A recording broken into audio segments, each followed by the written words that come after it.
Hari ini kita akan belajar bersama-sama untuk mata pelajaran tematik kelas 3. Kita belajar di tema 7, perkembangan teknologi, subtema 1, perkembangan teknologi produksi pangan, pembelajaran yang kelima. Mari adik-adik kita belajar dengan penuh semangat ya.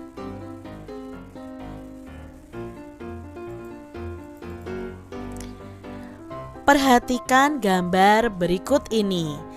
Tidak jauh dari tempat tinggal Udin terdapat sebuah peternakan sapi perah. Pemiliknya mengizinkan Udin dan teman-teman untuk berkunjung adik-adik. Tentu saja Udin dan teman-temannya merasa senang. Di peternakan, Udin ini melihat banyak sapi perah. Ada yang sedang diperah susunya, ada juga yang sedang memakan rumput. Udin diberi teks bacaan tentang susu sapi dan cara pengolahannya. Udin dan teman-teman membacanya bersama-sama. Banyak sekali loh hasil pengolahan dari susu sapi adik-adik.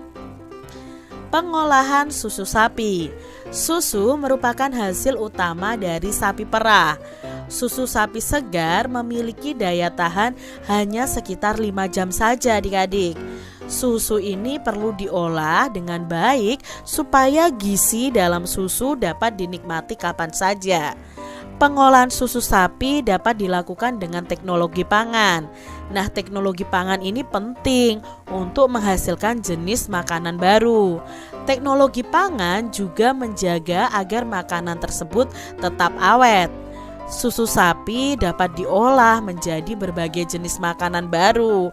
Contohnya adalah yogurt, keju, permen, mentega, hingga es krim.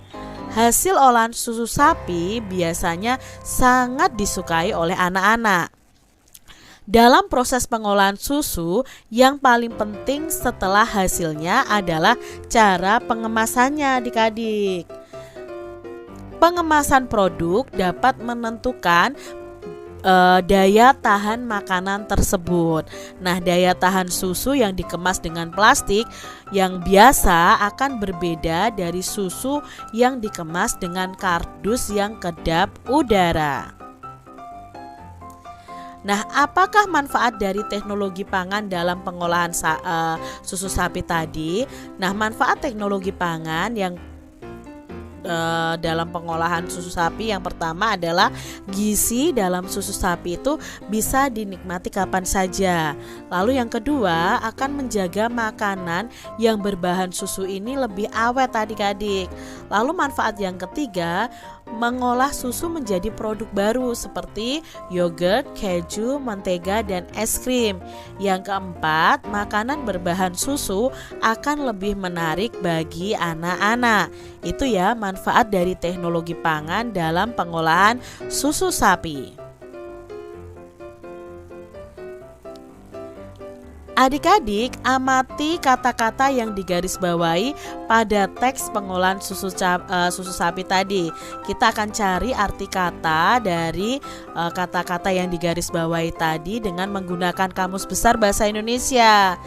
Tadi ada kata daya tahan, teknologi, pengemasan, dan kedap udara. Kalimatnya seperti ini.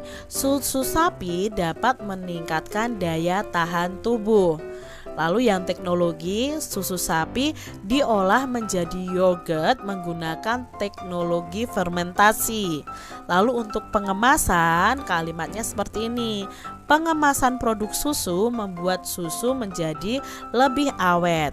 Lalu dengan kata kedap udara, kemasan kedap udara menjadikan makanan lebih awet. Nah, adik-adik bisa membuat kalimat yang lain dengan kata-kata tersebut ya.